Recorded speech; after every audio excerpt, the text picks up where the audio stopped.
أنتم دائما مع الكلمة الأخيرة، واسمحوا لي أرحب في البداية بالناقد الرياضي الأستاذ جمال المكاوي. أهلا وسهلا بحضرتك يا فندم، شرفنا في الكلمة الأخيرة. شرف ليا.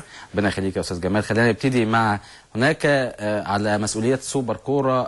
طبعا كنا سمعنا في الأيام الأخيرة إن نادي الزمالك أعلن على لسان رئيسه إن المباراة تم نقلها من الملعب ملعب النادي المسمى جولد سيتي بارك، ده ملعب تشيلسي، الى كوماسي، طبعا عشان المشكله بتاعت الملعب واشياء من هذا القبيل. سوبر كوره بيقول النهارده تشيلسي بينفي مزاعم الزمالك باللعب في كوماسي. كيف ترى هذا التطور ان كان صحيحا؟ يعني والله ولو صحيح، وانا اتوقع انه ممكن يكون صحيح لعده اسباب. اولها طبعا ان الخبر اللي اذاعه الزمالك او اللي اعلنه الزمالك كان منسوب للسفير.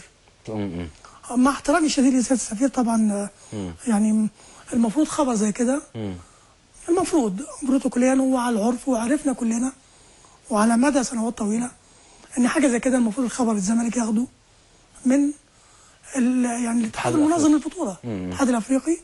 الاتحاد الافريقي بيبعت الخبر لاتحاد الكره المصري، الاتحاد الكره المصري بيبلغ الزمالك. كون ان ده ما حصلش والزمالك جاب الخبر، ما اعرفش هو جابه اتصل ما اتصلش. انا حتى لحد دلوقتي انا شاكك ممكن يبقى فيه. هو النادي الزمالك كان اعلن على لسان طبعا ممدوح عباس رئيس النادي ان المباراه تم نقلها. عشان نتاكد اكتر خلينا نروح لغانا لمعالي السفير الاستاذ عمر سليم. اولا تحياتي وتحياتي الاستاذ جمال المكاوي نائب رئيس تحرير الجمهوريه. سياده السفير. الو، مساء الخير يا فندم. مساء النور يا فندم. تحياتنا ليك يا فندم. الله يخليك. استاذ جمال المكاوي نائب رئيس تحرير الجمهوريه بيحييك. وخلينا نبتدي مع موضوع نادي الزمالك. هل بالفعل يعني النهارده بعض المواقع نقلت ان المباراه لم تنقل من ملعب نادي تشيلسي اللي هو اسمه جولد سيتي بارك الى كوماسي، مع ان نادي الزمالك كان طلع بتصريح ان المباراه تم نقلها بالفعل الى كوماسي. عايزين ناخد منك الخبر اليقين. هو حضرتك الخبر اليقين لن يتم نقلها بالفعل كوماسي، انما احنا حاليا في مفاوضات مع نادي تشيلسي ان احنا ننقل المباراه الى كوماسي. احنا حاولنا في الاول ننقلها الى اكرا، ولكن طبعا نادي تشيلسي رفض تماما الصراح ده باعتبار انه هيكون بعيد جدا بالنسبه للمشجعين. يعني المسافه بين الملعب بتاع نادي تشيلسي واكرا تقريبا 7 ساعات بالعربيه. تمام. انما بالنسبه لكوماسي هتكون تقريبا في حدود ساعتين، فهيكون في امكانيه بالنسبه لهم ان هم ينقلوا مشجعيهم الى ملعب كوماسي. يعني الى الان لم تنقل رسميا؟ لا، لم تنقل رسميا. انا عندي اجتماع بكره مع مدير النادي ورئيسه. تمام. وهنناقش مع بعض الترتيبات اللي هي لنقلها والتاكيد ان المباراه تقام على ملعب كوماسي. طبعا. معالي السفير، يعني اذيع ان ملعب جولد سيتي بارك ده ملعب سيء جدا. لو تنقلنا الصوره عن هذا الملعب، هل هو فعلا فيه مدرجات؟ هل ارضيته سيئه؟ يعني وجه الاعتراض فعلا ان احنا ما شفناهوش. هو حضرتك انا بعتنا تسجيلات الفيديو لنادي الزمالك والنادي الاهلي كمان. الصوره دي خطا يا جماعه. الملعب طبعا حالته ما هياش جيده، يعني ما اعتقدش ان هو يعني على المستوى الدولي. المدرجات متواضعه، وتقريبا الساعه بتاعته حدود 7000. تمام. ارضيه الملعب برضو سيئه؟ عشان لو ما وافقوش، عشان برضو نطمن الناس، ارضيه الملعب هل هي سيئه؟ هل هي متوسطه؟ جيده؟ ادينا نبذه عن ارضيه الملعب لو حضرتك برضو شفتها، جايز تكون ما شفتهاش. يعني انا ما شفتهاش، يعني ما اقدرش احكم من التقرير اللي جايه لك ايه؟ التفسير الفيديو، انما اعتقد انها متوسطه. طيب، اكيد النادي الزمالك ان شاء الله هيكون موجود عندكم ان شاء الله يوم 7 الشهر القادم. يعني استعداداتكم لاستقبال نادي الزمالك، وبرضه النادي الاهلي هيجي تباعا لغانا ان شاا الله. ايه الاستعدادات يا فندم؟ الاستعدادات ان احنا هنحاول طبعا ان احنا ننقل اول حاجه، ان احنا ننقل المباراه بالنسبه للاهلي والزمالك طبعا في المستقبل بعد كده الى كوماسي، لان بالنسبه لظروف الاقامه هتبقى افضل بكثير في كوماسي.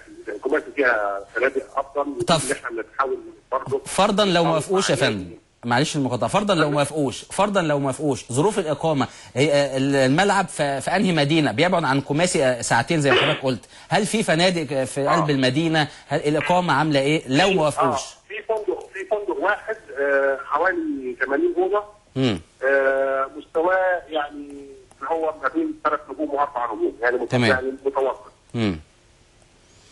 يعني دي الاقامه يعني. المدينه اسمها ايه؟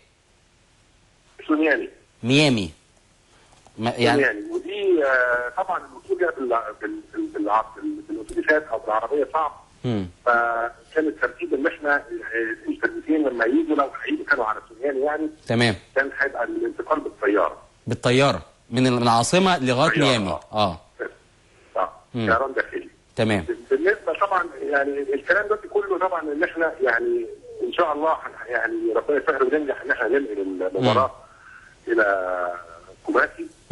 باعتبار طبعا ظروف الاقامه هناك هتكون افضل. تمام. ظروف الملعب طبعا هتكون افضل، وخصوصا بالنسبه للنادي الاهلي اللي هيلعب في رمضان. ممكن مظبوط. مثلا لو اللعبه هيبقى في كوماسي برضه يكون الماتش تكون المباراه ليليه تحت الاضواء. مظبوط. يعني لان ملعب كوماسي مجهز للاضواء وسبق ان هو. طب ميامي ملعب جولد سيتي بارك ده فيه اضواء ولا ما فيهوش؟ اللي ما فيهوش يا فندم. يبقى بالتالي لازم هيلعب بالنهار. لو هم رفضوا يعني الاهلي هيلعب بالنهار. بالظبط، ما دي برضه مشكله، هيبقى في رمضان وبالنهار. صحيح. وبعدين برضه لازم ناخد في الاعتبار ان احنا حاليا في موسم الامطار في غانا. فبتبقى في امطار غزيره في الفتره دي، فطبعا كل ما يكون الملعب افضل كل ما بيبقى ظروف اللعب فيه افضل، يعني بيبقى فيه امطار مستمره تقريبا يعني شبه يوميا. صحيح. اتمنى لحضرتك التوفيق غدا، مع ان الاخبار اللي جايه لنا من داخل الفريق ومن مدرب الفريق ان هم بيرفضوا رفضا تاما ان هم يطلعوا بره هذا الملعب. على العموم برضو يعني هنستنى برضو حضرتك والمجهودات بتاعت حضرتك اللي هتعملها بكره ان شاء الله، سواء النادي الاهلي الزمالك او النادي الاهلي. بشكرك جدا على وجودك معانا. معالي السفير الاستاذ عمر سليم سفير مصر في غانا كان موجود معانا واكد ان الاستاد ما فيهوش اضواء، فبالتالي النادي الاهلي هيلعب في رمضان هناك.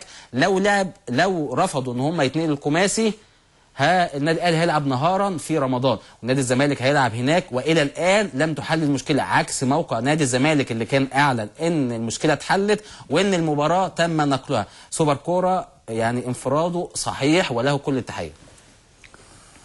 انا قلت لحضرتك في الاول ان ما اعتقدش ان هم الخبر ده صحيح. حته نقل المباراه ان المفروض الخبر جاب طبعا من طريقه الصحيح او ياخد السكه السليمه. الزمالك اخطا وده خطا اداري بصراحه، وعيب حق الزمالك. نادي كبير زي الزمالك المفروض خطا زي ده ما يقعش فيه الزمالك. وللاسف اخطاء زي دي بتكرر كتير من الزمالك، وده نادي كبير، فريق كبير ونادي كبير. صحيح. ليه تكرر الاخطاء دي؟ مش ولا يعلن. صح، ولا يعلن. على فكره يا استاذ محمد، اتفضل يا فندم. بعد كل اللي حصل ده والاخبار اللي اتنشرت على الموضوع ده نقل المباراه والحاجات ديت، ما اعتقدش وبس، انا اجزم تماما ان المباراه مش هتنقل. ليه؟ طبعا كل فريق له حساباته. صحيح. الفنيه او الكرويه داخل الملعب وغير الكرويه. من ضمن حسابات الفريق ده انه عايز يلعب في ظروف تكون افضل له، انه يلعب على ملعبه، على الملعب اللي هو مش كويس ده اللي بيتقال عليه. صحيح. مش كويس ده، ان ديت بتعتبر في صالحه مش في صالح الزمالك. صحيح. فكون ان الزمالك تعجل وعمل الخبر ده وبالطريقه ديت، فانا ما اعتقدش صحيح ان الفريق هيوافق على نقل المباراه.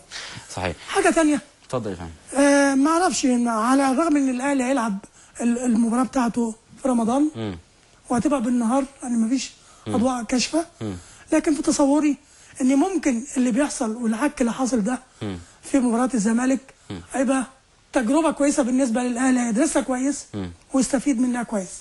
هيدرس كل الظروف كويس. صحيح. ودي ميزه في الاهلي بتختلف عن الزمالك، ان الاهلي بيدرس كويس. الاهلي اكيد هيدرس كويس واكيد هيحاول يتفادى المشاكل قدر الامكان. صحيح. حته اللعب في رمضان احنا جربناه كتير، لعبتنا جربوها كتير والحمد لله، عده تجارب شفناها قبل كده والحمد لله لعبتنا على الرغم انهم بيصروا ان على الصيام بيأدوا كويس قوي قوي قوي في الصيام. فما اعتقدش انها هتخوف كتير بالنسبه للاهلي ان شاء الله. طيب ما دام رحت